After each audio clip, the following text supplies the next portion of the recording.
Hello, friends. This is the 16th episode of our series called Gene and Andrew's Great Adventure.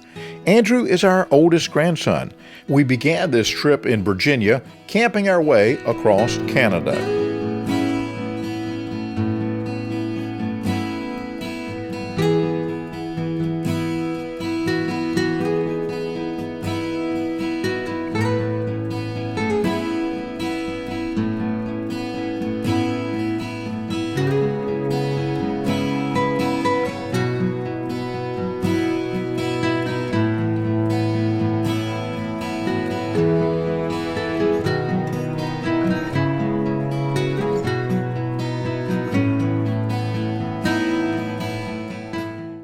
Up in Waterton Park in Alberta, our this tent that we liked, encountered high winds that ended its young life.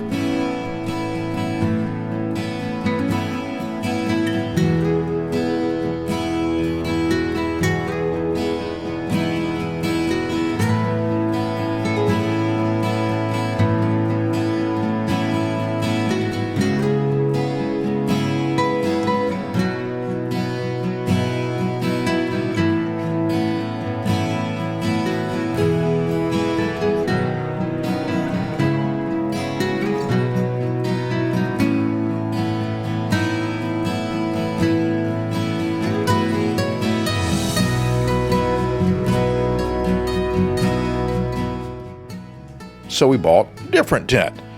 A different tent that, well, let's just say it was not what we really wanted. It didn't live up to expectation. We're currently in Glacier National Park in Montana.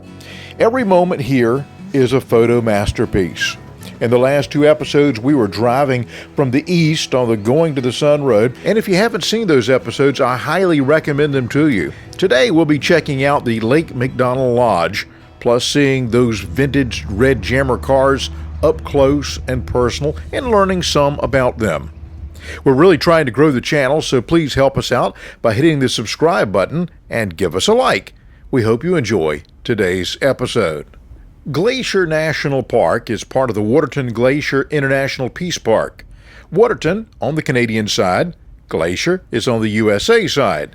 Glacier is made up of 1,013,322 acres.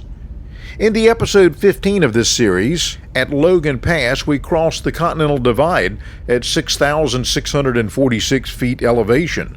The scenery was spectacular.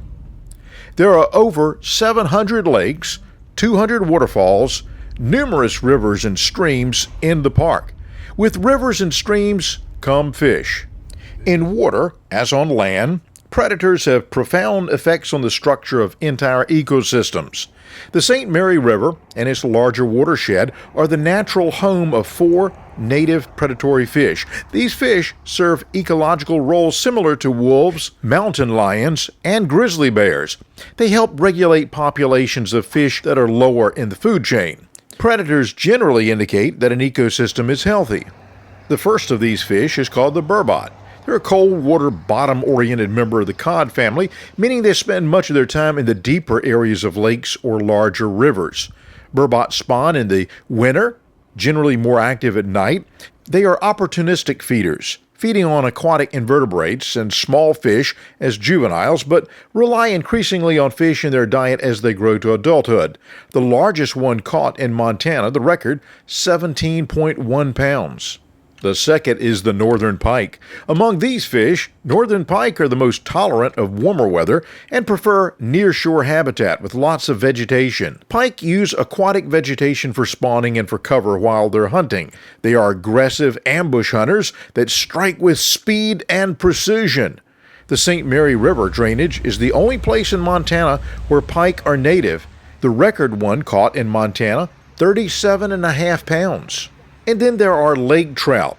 Lake trout prefer deep, cold water lake habitats. St. Mary is one of the very few drainages in Montana where lake trout are native. Where lake trout have been introduced to areas west of the Continental Divide, they have had serious negative impacts on native bull trout members due to predation and competition. The record in Montana for a lake trout, 42.7 pounds. How would you like to have one of those on the end of your line? And the fourth one is called the bull trout. They need cold, clean, complex, and connected habitats for their survival. The record bull trout was caught in Montana at 25.6 pounds. You've seen the red jammers, the tourist buses, in some of our previous episodes. In the early days of Glacier, visitors experienced the park from the saddle of a horse. When gravel roads were built, bumpy horseback rides were replaced by equally bumpy automobile rides. In 1914, White Motor Company touring buses began taking passengers through the park. The buses that ornament the roadways of Glacier today are part of the largest, longest-running fleet of vehicles in the National Park Service. However, in the late 1990s, after 6 decades of sightseeing tours, the fleet showed serious wear and had become a safety concern. In 1999, the red buses were taken out of service. Through the generous support of the Ford Motor Company and other partners, the buses were refurbished, each getting a new V8 bi-fuel engine and a new chassis atop its original wheelbase. They returned 3 years later, safer, cleaner, environmentally friendly, more comfortable, still retaining their classic look and feel, and continuing a long-standing park tradition.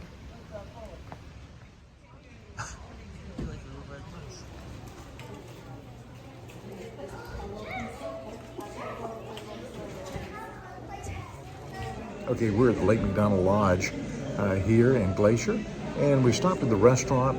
We did a little hiking today, wanted to get something to eat, and I'm going to show you what it looks like. It's very nice. This is the old restaurant, and the table that we're at, the famous Western painter Charles Russell, this was his table. This is where he sat.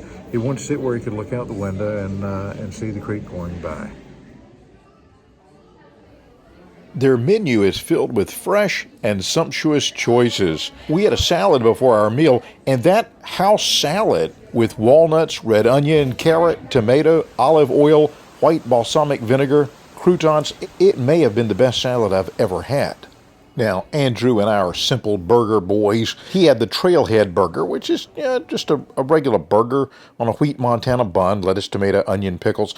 I had the Huckleberry Elk burger, a third of a pound elk burger, huckleberry aioli, organic goat cheese, wheat Montana potato bun, lettuce, tomato, onions, pickles. It was, oh my gracious, it was good.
Trail of the Cedars, and I'm pretty sure this is the same one that I've got a picture of me 19 years ago on the same trail. And thank you, Landon, for that.